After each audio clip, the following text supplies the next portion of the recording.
Hello to all my viewers. Namaskar to all of you and to my younger ones.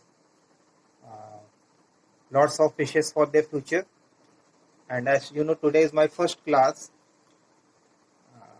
So before starting the class, I want to tell you that this is my little effort to make you learn the right things about the competitive English, how to take up the syllabus.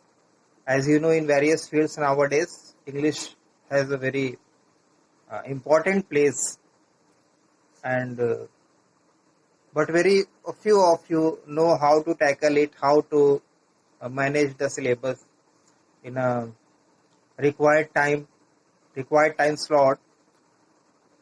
तो उसी दिशा में मैंने एक छोटा सा प्रयास किया है कि कुछ बताया जा सके, and I want to share some of my experience with you people, as I have academic experience of both UP board and CBSE school as well as competitive field, just like defense services, NDS, CDS, etc. So this is not the place for appreciating myself. I have come before you with a purpose to make you something learn, how to tackle competitive English in a required time and how to study, what to study. So let's start my first video, and today I am going to teach you very basic concepts, and I always start my lesson with verb. So let's start.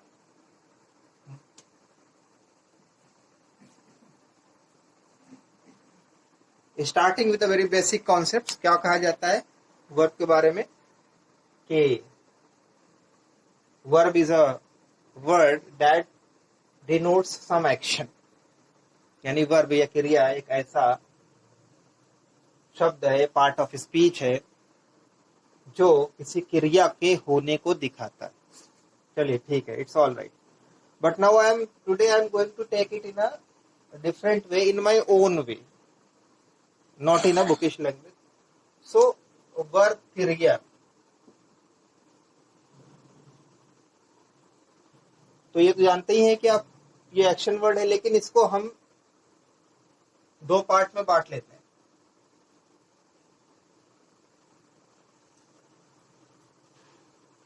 The first part is main verb.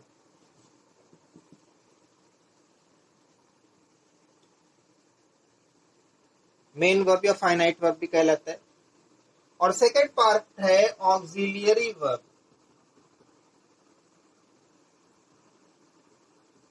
या सहायक क्रिया. इसको कहते हैं मुख्य क्रिया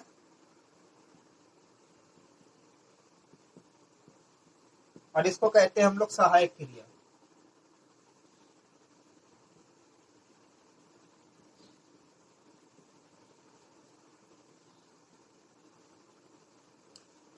तो जब हम मेन वर्ब के बारे में बात करते हैं, मुख्य क्रिया के बारे में बात करते हैं, तो हम ये कहते हैं कि मुख्य क्रिया या मेन वर्ब हम उसे कहते हैं जो सब्जेक्ट के साथ आए, सब्जेक्ट के बाद आए, that comes after the subject and also tells about tense. जो सब्जेक्ट के बाद आए उसकी मुख्य क्रिया को दर्शाए, और वो हमें काल के बारे में भी बताए, टेंस के बारे में भी, हम किस टेंस की बात कर रहे हैं. जैसे आई एम रीडिंग, तो यहां पर कर्ता या सब्जेक्ट आई है, और जो मेन वर्ब है फाइनाइट वर्ब, मुख्य क्रिया, वो है रीडिंग, और ये है आपका हेल्पिंग वर्ब या ऑक्सिलियरी वर्ब भी इसको कहा जाता है. तो ये तो बात हो गई मुख्य क्रिया की. यहाँ रीडिंग आई एम के साथ इस बात को दर्शाता है कि हम कॉन्टिन्यूअस टेंस में इसको पढ़ रहे हैं, और जो सब्जेक्ट यानी मैं जो मुख्य कार्य कर रहा हूँ, पढ़ने का कार्य कर रहा हूँ, तो जो मैं कार्य कर रहा हूँ वही है मेन वर्ब. लेकिन मैं जो शुरू करने जा रहा हूं, तो ये मुख्य क्रिया या मेन वर्ब से ना शुरू करके I am going to first take up auxiliary verbs, because this is I think more important to know before knowing about the main verb or finite verb. तो सबसे पहले हम ऑक्सिलरी वर्ब की बात करेंगे. ऑक्सिलरी वर्ब में सहायक क्रिया. Auxiliary means helping and verb means क्रिया. इसको टेकअप करने का एक मेरा पर्पज है और वो अभी आपको पता चलेगा. First of all I am going to start with auxiliary verb. Auxiliary verbs, इसको शॉर्ट में हम ऑक्सिलरीज भी कहते हैं. इसे हम शॉर्ट में ऑक्सिलरीज भी कहते हैं, जिसका मतलब है सहायक क्रिया या हेल्पिंग वर्ब. चलिए, अब यहां पर भी दो पार्ट होते हैं. पहले को हम कहते हैं प्राइमरी ऑक्सिलियरीज और दूसरे को हम कहते हैं मॉडल ऑक्सिलियरीज. तो बहुत बेसिक सी बात है, आपने पढ़ा भी होगा. अब डिफरेंशिएट करते हैं. What is the difference between primary auxiliary? Primary means प्राथमिक एंड मॉडल, इसके बारे में बताया जाएगा. तो सबसे पहले हम डिस्कस करेंगे मॉडल ऑक्सिलरीज, क्योंकि यहीं से इंग्लिश की शुरुआत होती है. तो चलिए, अब इस मॉडल ऑक्सिलरीज में क्या पढ़ना है इसकी बात कर लेते हैं. जब हम प्राइमरी ऑक्सिलरी यानी कि प्राथमिक सहायक क्रिया. When we talk about primary auxiliaries, तो हम शुरुआत करते हैं बी से. Because why starting with be, हम बी से ही क्यों शुरुआत कर रहे हैं? डू या हैव से क्यों नहीं? क्योंकि इसमें तो तीनों है, डू भी है और हैव भी. ये तीन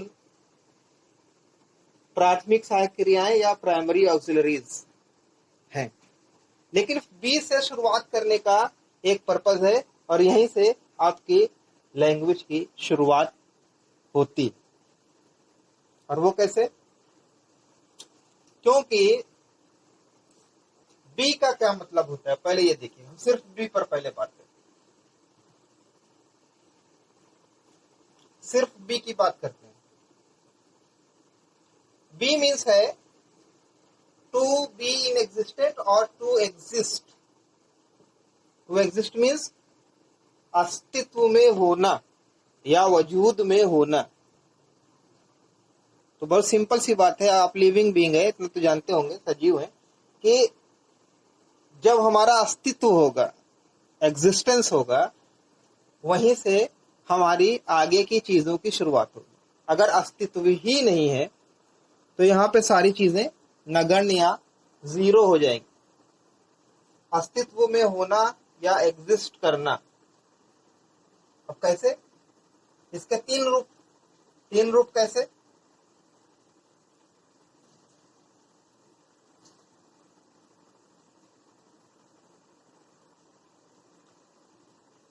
जब हम इसको प्रेजेंट के रूप में लेते हैं, प्रेजेंट फॉर्म में लेते हैं, प्रेजेंट टेंस में लेते हैं, तो इसका तीन पार्ट है, जो है इज, एम और आर, जो हम सब्जेक्ट के अकॉर्डिंग यूज करते हैं.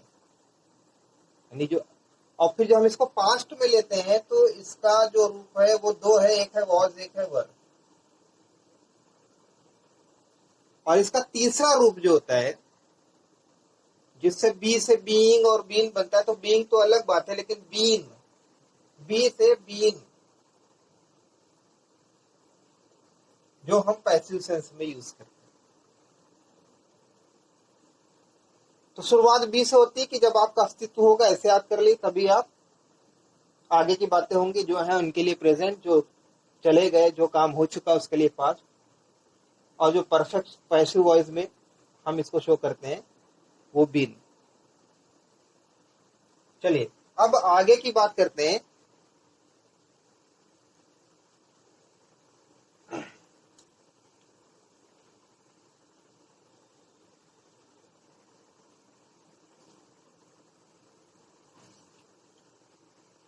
थोड़ा सा हम बी की दो फॉर्म बीइंग और बीइंग के बारे में बात कर लेते हैं। बीइंग एंड बीइंग का कहाँ इस्तेमाल होता है? बीइंग, तो बीइंग का हमने बताया पैसिव सेंस में, या इसको आप बी की पास्ट फॉर्म भी कह सकते हैं। जैसे इसका दो रूपों में यूज होता है। एक तो यूज होता है कब, जब आप परफेक्ट कॉन्टिन्यूअस टेंस पढ़ते हैं, चाहे वो प्रेजेंट परफेक्ट कॉन्टिन्यूअस टेंस चाहे पास्ट परफेक्ट, तो उसमें आप कहते हैं I have been sleeping since 3 o'clock, he has been playing for 2 hours। और जब आप इसका पैसिव में यूज करते हैं तो आप कहते हैं कि the lesson has been taught to you, the work has been done, इस तरह के सेंटेंसेस। और बीइंग का यूज कहाँ करते हैं? जब आप इसे टेंस में लेते हैं, तो आप जब कॉन्टिन्यूअस टेंस का पैसिव बनाते हैं तो वहां पर इसका यूज करते हैं और लिखते हैं कि the work is being done, कार्य किया जा रहा है। The work was being done, इस तरह से इसका यूज करते हैं। और एक तीसरा यूज जो है वो इसका एब्सोल्यूट में, नॉमिनेटिव एब्सोल्यूट में, जब आप सिंथेसिस करते हैं एक ही क्लॉज में, तो आप कहते हैं कि being a good man he helped Mohan. तो ये एक शॉर्ट में हमें समझाना था, हम आगे चलते हैं क्योंकि हमारा जो नेक्स्ट है ऑक्सिलरी वर्ब में वो दूसरा है, वो है डू। हमने बताया बी डू हैव, तो दूसरा है डू। व्हेन यू एग्जिस्ट, जब आप अस्तित्व में हैं, व्हेन यू एग्जिस्ट, जब आप अस्तित्व में हैं, then surely you will do something, तो आप कुछ एक्शन करेंगे। आप चीजों को प्राप्त करने के लिए, भोजन को प्राप्त करने के लिए, फ्यूचर बनाने के लिए, कैसे भी कुछ करेंगे, जो आप एक्शन करेंगे, जो हरकत करेंगे, वो डू। और डू का पास्ट फॉर्म डी। और तीसरा क्या है? जब एग्जिस्टेंस में है, when you exist and when you perform some action, then definitely you will get something. जब आप कोशिश करेंगे, एक्शन करेंगे, तो कुछ ना कुछ रिजल्ट के रूप में भी आपको मिलेगा, वही है वो। इसका पास्ट फॉर्म है हेड। तो जनरली हमें क्या बताया जाता है कि बी, जैसा कि मैंने आपको पहले बताया, बी डू हैव, इतना बता दिया जाता है कि ये प्राइमरी ऑक्सिलरीज में है, इनका पास्ट फॉर्म ही और प्रेजेंट फॉर्म ही होता है। लेकिन बात सिर्फ इतने पे नहीं खत्म होती, क्योंकि जब अधूरा छोड़ देते हैं तो इसी के बाद फिर कंफ्यूजन शुरू होता है। क्योंकि जनरली जब आपको ये डू को यूज करना है तो आप हेल्पिंग वर्ब में यूज करते हैं, प्रेजेंट टेंस में डिड को पास्ट इंडेफिनिट टेंस में यूज करते हैं, हैव हैज को आप प्रेजेंट परफेक्ट में यूज करते हैं, हैड को आप पास्ट परफेक्ट में, मेन वर्ब के साथ as a helping verb, as an auxiliary verb.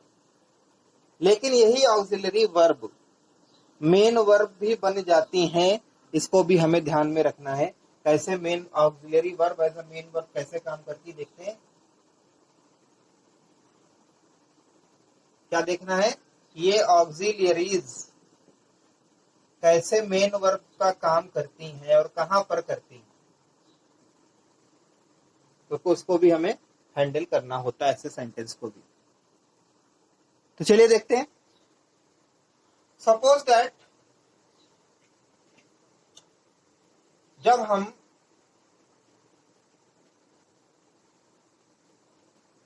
B auxiliary, यानी जिसका प्रेजेंट फॉर्म है इज, आर, एम,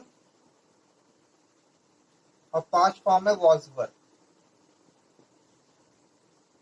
इसको हम जब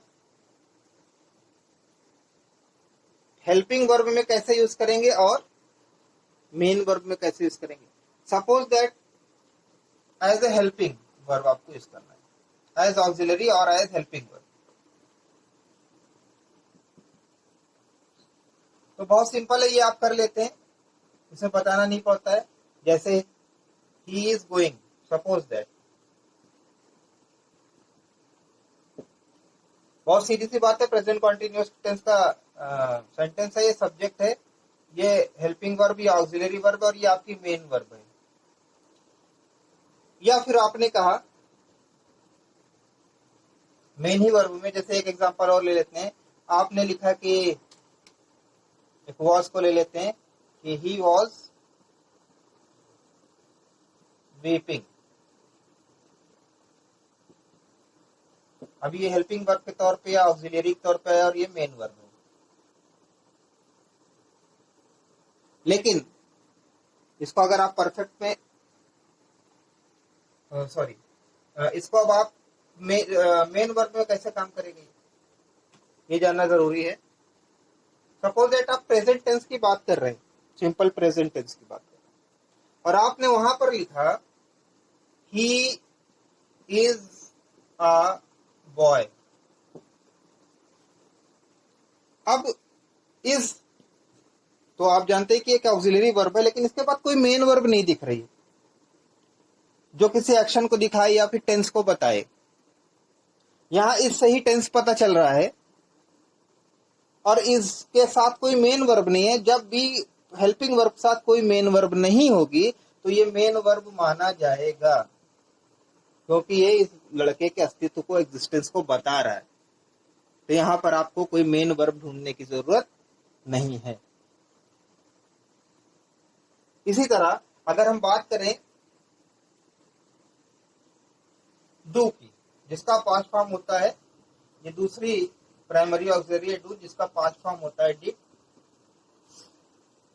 तो जनरली हम डू का यूज हम हेल्पिंग वर्ब के तौर पे प्रेजेंट इंडेफिनिट में करते हैं और डिड का पास्ट इंडेफिनिट में करते हैं। वो आप लोग जानते हैं। जैसे जब हम इसको हेल्पिंग वर्ब के तौर पे यूज करते हैं, ऑक्सिलरी के तौर पे, तो हम कहते हैं कि I do not know you, मैं तुम्हें नहीं जानता हूं। दिस इज योर सब्जेक्ट, आई आपका करता है सब्जेक्ट है और यहाँ ये मेन वर्ब नो है और यहाँ पर आप इसको ऑक्सिलरी या हेल्पिंग वर्ब, जिसे हेल्पिंग वर्ब कहते हैं, के रूप में ले रहे हैं। ये बहुत आसान है, ये हर कोई जानता है, ये आप भी जानते हैं और इसको इंट्रोगेटिव में जैसे यूज करना होगा तो आप कहते हैं कि सपोज दैट आपका सब्जेक्ट सिंगुलर है, राम है, तो डज राम लाइक यू, क्या राम तुम्हें पसंद करता है, क्वेश्चन मार्क, क्योंकि इंट्रोगेटिव तो क्वेश्चन मार्क लगाना जरूरी। तो अब यहाँ पे देखते हैं मेन वर्ब ये है और डज क्या है, ऑक्सिलियरी के रूप में आया है या फिर इसको हेल्पिंग वर्ब भी कहते हैं। ये तो बात ठीक है, इतना आप जानते हैं। लेकिन चलिए अब आगे मेन वर्ब में कैसे है उसका डिफरेंस करना सीख लेते हैं। ये कहां पर मेन वर्ब बन जाएगा यही हमें बताना है। अब जब आपने कहा कि आई डू प्रैक्टिस डेली,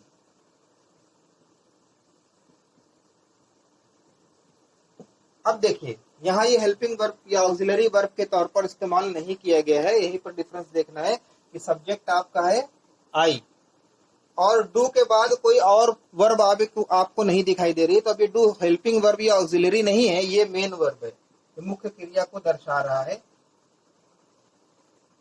इसी तरह डिड का भी है। जब हम डिड की बात करें उसको जब हम मेन वर्ब में यूज करेंगे तो क्या करेंगे कि he did his work timely. अब यहां देखें हम कि ही सब्जेक्ट है और डिड के बाद कोई भी और दूसरी क्रिया या मेन वर्ब नहीं आई है, तो डिड को ही यहाँ ऑक्सिलरी नहीं मानेंगे, यहाँ मेन वर्ब मानेंगे। पास्ट फॉर्म में डिड लिखा गया है, भूतकाल में मानेंगे। अब यहाँ पे ये मेन वर्ब का काम कर रहा है। चलिए अब तीसरा ले लेते हैं,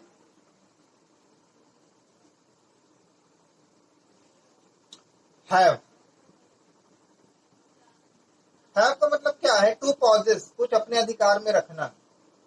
अगर हम इसको मेन वर्ब के तौर पे इस्तेमाल करेंगे तो जब आप इसको ऑक्सिलरी, प्राइमरी ऑक्सिलरी के रूप में टेंस में लिखते हैं तो एज ए हेल्पिंग वर्ब जब आप इसको यूज करते हैं तो वो यूज आपको रटा हुआ है पहले से।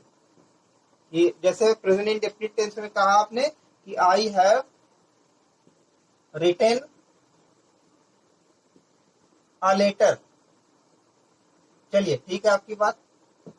अब यहाँ आई तो सब्जेक्ट है, रिटन मेन वर्ब है, थर्ड फॉर्म में परफेक्ट में है तो थर्ड फॉर्म लिखी जाती है और हैव के साथ है। ये यहाँ पर हैव क्या है, ऑक्सिलियरी वर्ब या हेल्पिंग वर्ब है। इसी तरह हैड का भी है, हैड को आप पास्ट परफेक्ट टेंस में यूज करते हैं और वहां पे यहाँ पे हैव की जगह हैड हो जाता है। लेकिन इन दोनों केसेस में ये क्या है, एक ऑक्सिलरी वर्ब या हेल्पिंग वर्ब है जो लेकिन जब हम इसको मुख्य क्रिया या मेन वर्ब के फॉर्म में यूज करते हैं तो ये पोजीशन दिखाता है, एक तरह का अधिकार, जो आप अधिकार कर रहे हैं, किस चीज को अपने अंडर में ले रहे हैं या आपके अंडर में ऑलरेडी है, उसको दिखाता है। क्यों? क्योंकि जब हम कहते हैं कि आई हैव, बहुत छोटा सा sentence, I have a cow. अब हिंदी में इसको ट्रांसलेट में बताया जाता है, कहीं कहीं आपने सुना होगा कि मैं एक गाय रखता हूं, तो कहीं ना कहीं वो अपने हिसाब से सही बताते हैं, लेकिन वो फिट नहीं है। अब देख लीजिए कि आई सब्जेक्ट है और हैव के बाद कोई दूसरी वर्ब नहीं आई है परफेक्ट टेंस के रूप में, और ये ना ही ये, और दूसरी बात ये भी कि ये परफेक्ट टेंस का सेंटेंस ही नहीं है, ये सिंपल प्रेजेंट टेंस का या प्रेजेंट डेफिनिट टेंस का ये सेंटेंस है, क्योंकि यहाँ पर हैव जो है वो मेन वर्ब का काम कर रहा है, ये कोई ऑक्सिलरी वर्ब या हेल्पिंग वर्ब नहीं है, बल्कि मेन वर्ब का काम कर रहा है। और इसका मतलब है टू पॉजेस, अधिकार में रखना या रखना। तो आई हैव अ काउ का मतलब है कि आई हैव अ काउ या आई टेक अ काउ, या फिर एक गाय मेरे कब्जे में, एक गाय रखता हूं। तो यहां पर ये समझना होगा, ये प्रेजेंट इंडेफिनिट टेंस है, सिंपल प्रेजेंट टेंस है, ये प्रेजेंट परफेक्ट टेंस नहीं है। ऐसा नहीं कि हैव का यूज खाली परफेक्ट टेंसेस में होता है। अब अगर हम इसको ऐसे भी लिख सकते हैं कि हैव यू अ काउ, ये तो ब्रिटिश इंग्लिश हो गई, हैव यू अ काउ। लेकिन इसको अगर हम अमेरिकन में बोलेंगे तो फिर वो हमें एक अमेरिकन इंग्लिश में इसको बोलने के लिए हमें एक हेल्पिंग वर्ब की जरूरत पड़ जाती है। वहां भी हैव मेन ही वर्ब रहेगा, और वो हेल्पिंग वर्ब क्या होगा, do. Do you have a cow, दोनों ही ये सेंटेंस प्रचलित हैं। तो अब अगर हम इसकी जगह हैड कर दें तो ये पास्ट टेंस की बात हो जाएगी, उसका भी मतलब है अधिकार में रखना, पोजीशन में रखना। यहाँ हाइड करते हैं, यानी कि मेरे पास एक गाय थी, मैं गाय रखता था। तो ऐसा नहीं कि पास्ट परफेक्ट टेंस है, क्योंकि पास्ट परफेक्ट होता तो कोई ऐसा डूइंग वर्ड्स आता कि I had completed my work, I had read a book, बल्कि ये जो हैड है ये यहाँ पर मेन वर्ब है, उसी को यहाँ आप चेंज कर दीजिए तो भी मेन वर्ब है। और जब ये पास्ट में हैव को मेन वर्ब के रूप में क्वेश्चन में लाएंगे तो यहाँ डिड लगाना पड़ेगा, जो कि अमेरिकन इंग्लिश में प्रचलित। Did you have a cow. तो एक छोटा सा पार्ट हमने आज लिया था जिसका नाम था प्राइमरी ऑक्सिलरी या हेल्पिंग वर्ब, और उसमें हमने बताया दो था, एक प्राइमरी ऑक्सिलरी, एक मॉडल्स या मॉडल वर्ब। तो मॉडल वर्ब हम डिस्कस बाद में करेंगे, पहले हम आपका रिस्पांस देखना चाहते कि इतना समझ में आया कि नहीं आया, have you understood it well. और अगर कोई प्रश्न है तो आप कमेंट करके पूछ सकते हैं। एक मेरा छोटा सा प्रयास है, ये कोई कॉमर्शियल चैनल नहीं है, मेरा ये प्रयास है कि ज्यादा से ज्यादा लोग इससे बेनिफिटेड हो सकें। So take it positively and encourage me. अगर आप जुड़ते हैं, आप क्वेश्चन करते हैं, हम समाधान सोल्यूशन बता पाते हैं, तो ये मेरा एक सौभाग्य होगा, क्योंकि बस आपका अप्रिसिएशन चाहिए और कुछ नहीं चाहिए मुझे। तो विद दीज वर्ड्स, ये एक छोटा सा डेमो था। अब आप बताएं कि कैसा रहा, तो मैं अपना अगला प्रयास जारी रखूंगा। अगर आप चाहेंगे आप मुझे इनकरेज करेंगे, और मैं और भी अच्छे से बताने की कोशिश करूंगा, क्योंकि अभी मैं एसएससी, रेलवे, डिफेंस सबके सिलेबस के अनुरूप आपको बहुत ही सरल भाषा में सारी चीजें बताने की कोशिश करूंगा समय समय पर। यहाँ पे कुछ भी आपको ऐसा नहीं होगा जो इससे आप डाइवर्ट हो या आपको डाइवर्ट करने के पर्पज से कुछ बताया जाए, नहीं, ऐसा कुछ नहीं है। तो लेट्स रैप अप, अब हम यहीं पर रैप अप करते हैं। थैंक यू, धन्यवाद टू ऑल। कमेंट जरूर करें और बताएं। Thank you to all.